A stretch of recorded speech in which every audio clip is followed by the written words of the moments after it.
lá pro Suma Uma, que faz uma boa reportagem. Deixa eu tirar da tela aqui, vamos lá.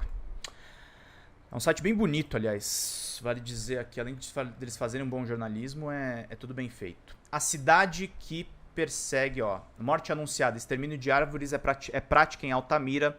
Aconteceu com essa Suma Uma, que é um tipo de árvore histórica que teve a vida ceifada. Olha o tamanho da árvore que eles cortaram, gente. Que terrível isso. A cidade que persegue as árvores, em Altamira, no Paraná, no Paraná, tô doido. Um dos municípios mais desmatados do Brasil, mognos, paricás, mangueiras são envenenados e arrancados para evitar a sujeira das ruas. Quem denuncia muito é aquele delegado Alexandre Saraiva, que tem um trabalho muito importante que peitou o Ricardo Salles, né? Reportagem da Elisa Stronioli de Altamira, no Pará, Rio Xingu e Amazônia. Vamos lá. Em uma manhã de domingo de novembro, o professor universitário Rodolfo Salme notou que as árvores plantadas por ele 11 anos antes em um terreno ao lado da sua casa, em Altamira, no estado do Pará, tinham sido perfuradas. 12 árvores nativas da Amazônia, entre paricás, mognos e maxarimbés, sofreram ataques. Os buracos bem simétricos, poucos centímetros das raízes, provavelmente foram feitos com uma broca manual. Orientados por um colega, Rodolfo examinou cada furo, viu que eram recentes e não teve dúvidas. O passo seguinte seria a aplicação do veneno. Eles não só cortam, tá, gente? Eles aplicam veneno para justamente não crescer mais nada. Fala, Xanda, seja bem-vinda aqui à nossa live da manhã. Bom dia, Pedro, bom dia, Rejane. Xanda Fontes aqui, a nossa sócia, presente aqui na nossa live. Vamos voltar para a leitura dessa notícia importante. Diana dos Santos está aqui com a gente também, né, Diana? Salve, democratas, atrasado de novo. Não tem problema, minha querida, acompanha aqui. Live começa às 9.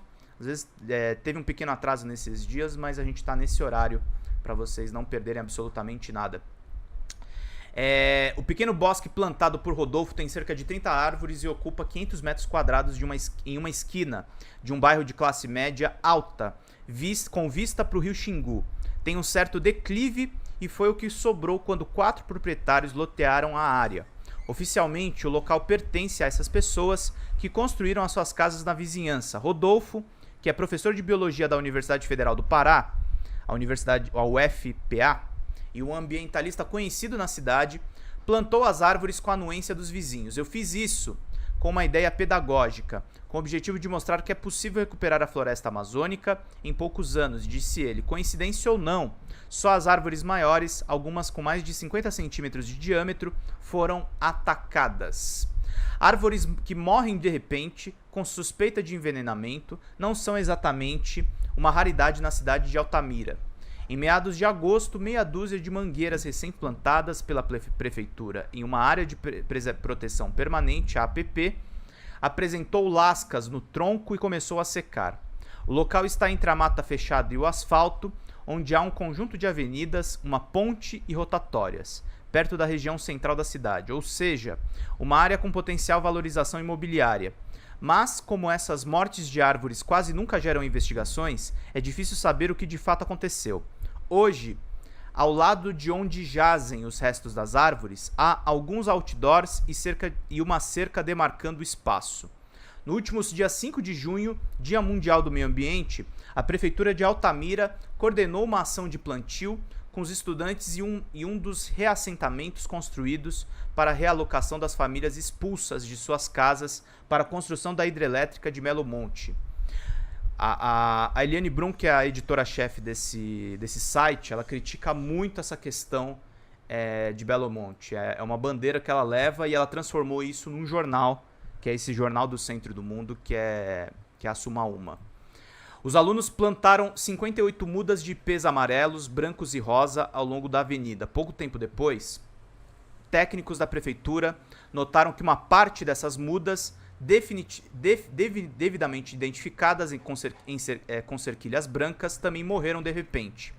Eu não entendi de verdade, não sei se quiseram matar a grama ou alguma outra coisa no canteiro e acabaram atingindo algumas mudas, disse o secretário municipal da Gestão do Meio Ambiente, Antônio Ubirajara Júnior, embora nenhuma análise para identificar substâncias tenha sido feita. Os técnicos da secretaria acreditam que as plantas, por seu aspecto, foram envenenadas.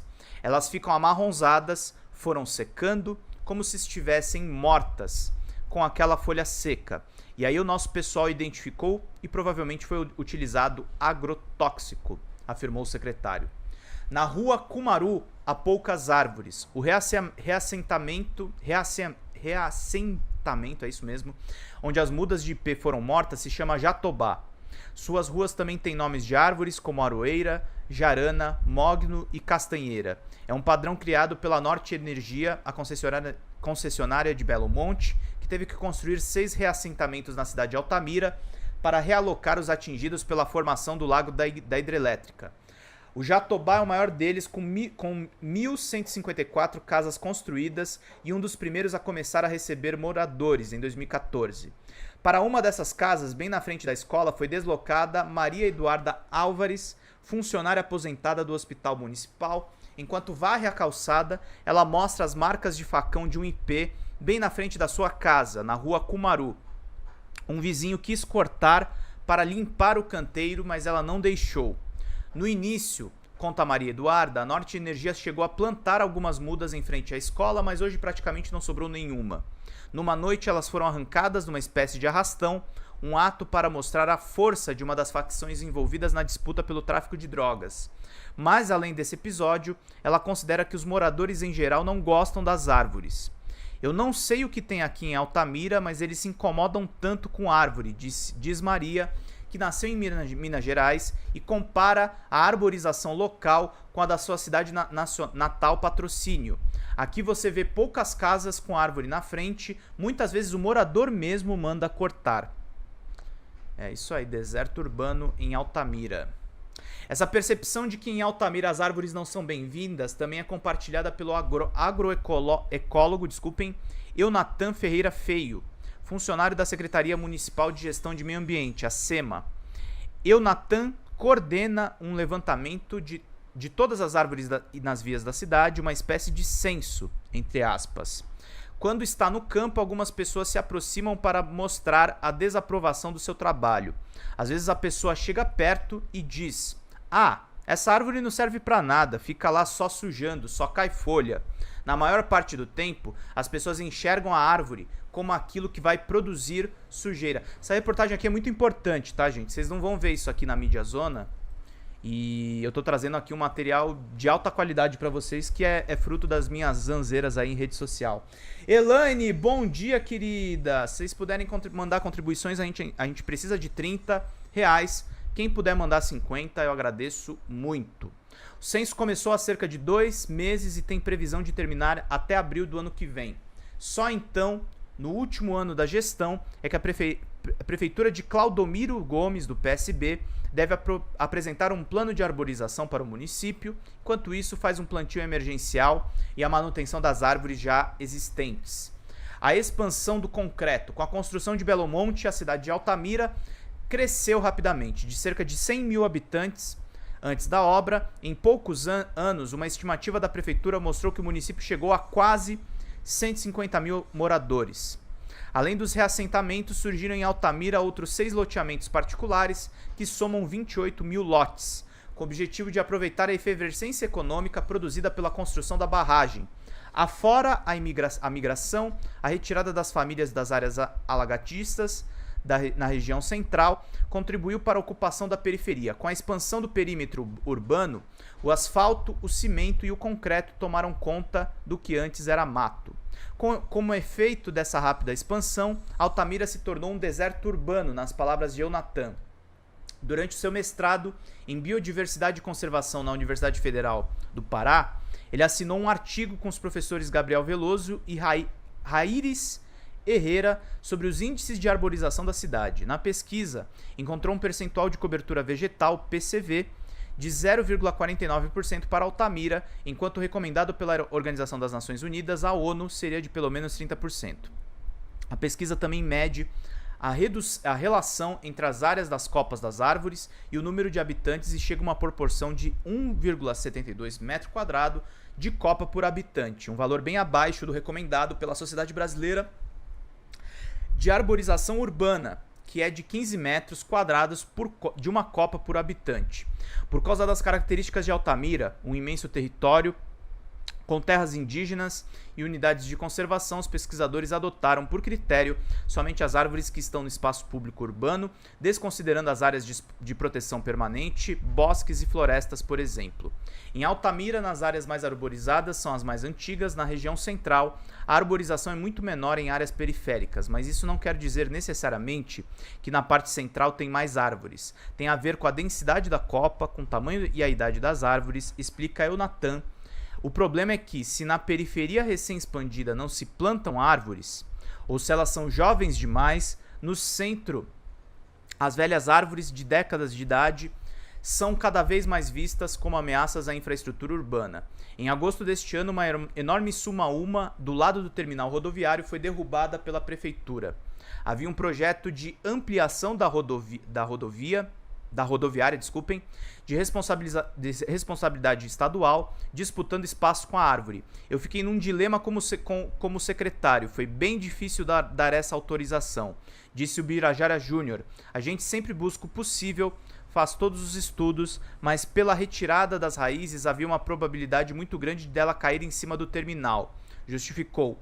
Um vídeo que circulou por grupos de WhatsApp de moradores da cidade mostra o momento em que a árvore tomba após ser serrada. Para Antônia Mello, ativista histórica da região do Xingu, existe um processo de perseguição contra as árvores em Altamira.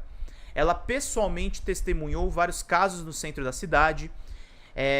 Um dia, um enorme jambeiro, uma árvore frutífera que dá fruta, foi cortado porque um comerciante local queria visibilidade para a fachada da sua loja. No outro, Antônia flagrou um homem cortando 2 árvores sem autorização municipal, porque estavam sujando, entre aspas, a casa de uma moradora. Eram macharimbés, uma espécie da Amazônia muito usada para arborização urbana, pois cresce relativamente rápido, dá uma boa sombra e tem raízes profundas que interferem pouco na calçada. Outra vez, o que era ser só para ser uma poda de manutenção, em uma figueira de mais de 20 anos virou corte, porque a planta ameaçava a tubulação de esgoto. Antônia costuma fazer denúncias à prefeitura e ao Ministério Público. Os cortes das árvores no espaço público precisam ter autorização do município. Caso contrário, os infratores podem ser multados, mas para isso precisam ser denunciados ou pegos em flagrante, o que não é muito frequente. Se as plantas levaram décadas para crescer, são sacrificadas sem grandes ponderações, Altamira poderia começar a considerar a sua importância enquanto emergência climática, que já é uma realidade. Um estudo feito pela UFPA, Márcia Ramada e Francivaldo Mendes mostram os efeitos da arborização do microclima de Altamira. Eles comparam a Praça da Independência, mais arborizada e na região central da cidade, à Praça do Mirante, no bairro de Brasília, mais periférico com menor cobertura arbórea, distante a pouco mais de 2 km. A praça com mais árvores tem uma temperatura média de 33,3 graus Celsius, enquanto a outra marcou 37,2 graus Celsius, uma diferença de quase 4 graus, e as medições foram feitas durante uma semana, todos os dias. Uma cidade de costas para o rio, Belo Monte provocou uma enorme mudança em Altamira, mas não foi a primeira e talvez nem a mais profunda. Nos anos 1970, a cidade recebeu uma obra prioritária para a ditadura empresarial militar de 64 a 85, a rodovia Transamazônica. Com a abertura da estrada e a chegada de milhares de imigrantes para serem assentados às suas margens, a população de Altamira triplicou de 15 mil para 46 mil habitantes em apenas 10 anos. Diante da falência do projeto de colonização, com a escolha do governo brasileiro de priorizar o latifúndio agroexportador, ocorreu uma rápida migração para a cidade e a população urbana saltou de 5 mil habitantes de 70 para 26 mil em 80. Entre os pesquisadores de cidades da Amazônia, é comum diferenciar ao menos 2 tipos característicos de urbanização. Primeiro diz respeito a cidades marcadas pela circulação fluvial, baseadas na economia extrativista, de subsistência conectadas à dinâmica da floresta no entorno. Já o segundo tipo de urbanização torna-se predominante a partir dos anos 1960, quando a Amazônia passou a ser vista como fronteira agrícola e mineral e recebeu obras de infraestrutura voltadas às demandas externas à região. Essas 2 tipologias de cidades ensejam relações muito diferentes com a floresta, motivo pelo qual o geógrafo Sancler de Trindade Júnior chama as primeiras de cidade da floresta e as segundas da cidade na floresta. Altamira nasce no início do século XX como uma típica localidade ribeirinha e renasce nos anos 70 transfigurada em cidade de fronteira, com a instalação da Transamazônica. Simbolizando a nova relação da cidade com a floresta, o marco da rodovia é a morte de uma enorme castanheira cortada em 1970, no início das obras. 2 anos depois, a árvore receberia o apelido popular de Pau do Presidente, devido à presença do ditador Emílio Garrastazu Médici na inauguração da Transamazônica. Mas a relação de Altamira com a destruição de árvores está longe de ser simbólica, e até hoje o município figura no pódio dos mais desmatados do país. Ó, o pau do presidente. Pau do ditador, na verdade, né? Nunca chamem os presidentes da ditadura de presidentes, tá? É ditadores. Essa cultura de desmatamento também influencia a relação da população com as árvores no meio urbano. Ao menos é o que considera Antônia Mello, cuja família migrou do Piauí para a região de Altamira. As autoridades da época disseram para o meu pai e para quem mais derrubasse a floresta era um grande trabalhador, era uma pessoa que estava aqui para desenvolver a Amazônia e o país.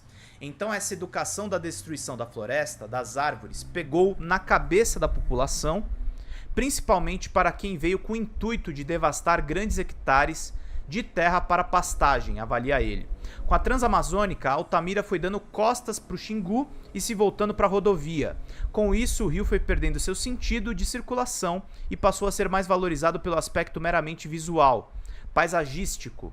Em sua tese de doutorado no programa de pós-graduação de Geografia da UFPA, o pesquisador Francivaldo Mendes observou que até mesmo os bancos da orla do cais estão de costas para o rio, voltados para a rua onde passam os carros, e mais recentemente o rio Xingu, transformados em reservatório de Belo Monte.